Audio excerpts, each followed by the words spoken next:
difference between talent and skills is? Talent and skills, what's the difference?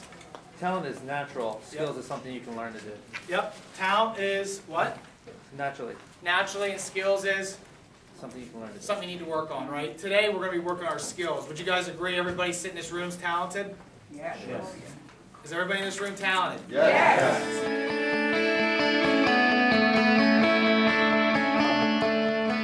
I got into business 2003, part-time, sold telecommunications, didn't do that well, hated it, did not want to talk about internet, T1s, VPN, all this boring crap, and got into real estate, started flipping houses in the city, and then started selling real estate, and 2 years ago it took me out of the game. I was selling about 150 houses a year.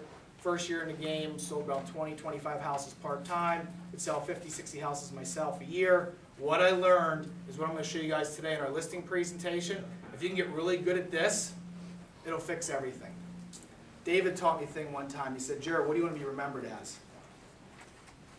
And I always thought about my dad when I pass away. What do you want to be remembered as? For me, what I want to be remembered as is two things. One, as a father, I gave my daughter and my wife every option they could have. And two, I want to help people like you guys get to that next level. Because I see things in you that you don't see in yourself. Is that fair? So today, if you guys want any follow-up, you want any help on this, send me an email afterwards and I will help you with it. Phil, will I get back to him? Absolutely.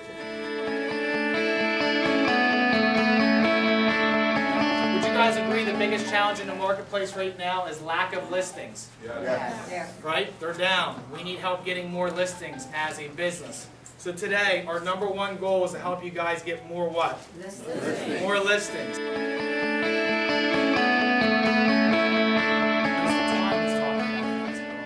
Ladies and gentlemen, is what time do you get to work? Typically between 8:30 and 8:45. That's normally. Sometimes it's later than that. Depends on the kids. Yep. If I'm dropping too often, that's just what I do. How many hours do you spend prospecting, you said? 4 hours a day. And why do you spend that much a day? If you're making $1 million a year, why would you get on the phones? That sounds kind of crazy. You know, what I do is, I have to lead generate every day. I got to prospect every day. I mean, if I don't have that pipeline, so what I recognize is that, what I've been doing today, the results I'm getting today is only from the last 90 days. So you got to go through these cycles. So I know that right now, if I'm going to set appointments, I've got to actually generate those leads. I've got to set appointments each day. I've got to go on to presentations.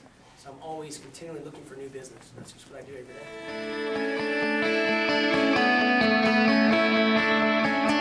So, Jeff, who taught you? Where do you get your lead Where do you get your leads? You guys want to know where Jeff gets his leads right now for these listing appointments? Because how many listing appointments are you going on a month right now? 20 to 20, probably 3. You guys want to cut that in half, or maybe a little less than that? Who wants 10 appointments a month? Who wants 10 listing appointments a month? Right? Okay. So why don't you give them a couple tips how to get 10 listing appointments a month? I mean, everyone here has a database, right? Everybody knows somebody, right? And hopefully everyone's built your database. So I call my database. Why is that so critical, Jeff? I found out a lot of people don't have databases. Well, everyone's got a database. No, but they don't have it organized. Yes. So what's some tips that So everyone's got a database, you just have to actually get it organized, obviously. Who you know, people you write checks to. I mean, there's, Jeremy, there's different guides you can go through as far as center of influence, different subjects to reference to. But those are the people that know you, and a lot of, anyone I'm giving business to, I expect them to give me business back. So kind of upfront, right? So I have a database of the center of influence of people that I call and ask for business every day. I've got my past clients I've been doing business with for over the years. Now, if you don't have a whole lot of past clients as you're new, maybe you can get to some of the old files in your office of agents that were there that left. That would be past clients of the company. Maybe the manager will allow you to have those. But I call my past clients center of influence every single day.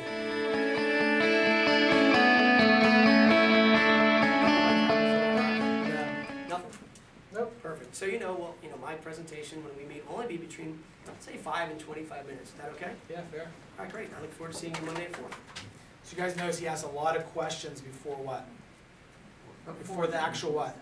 Appointment, right? That's just as critical as the appointment.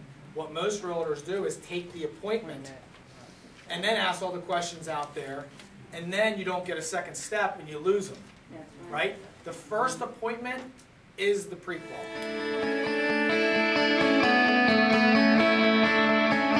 #1. Did you guys notice he asked a lot of questions? If you want to write notes down, it's the best time to write it.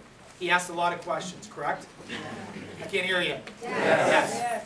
Number 2, he repeated a lot of things that I said, correct? Yes. Number 3, he got to the motivation, correct?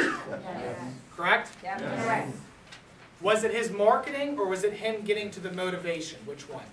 Motivation. Getting to the motivation, right?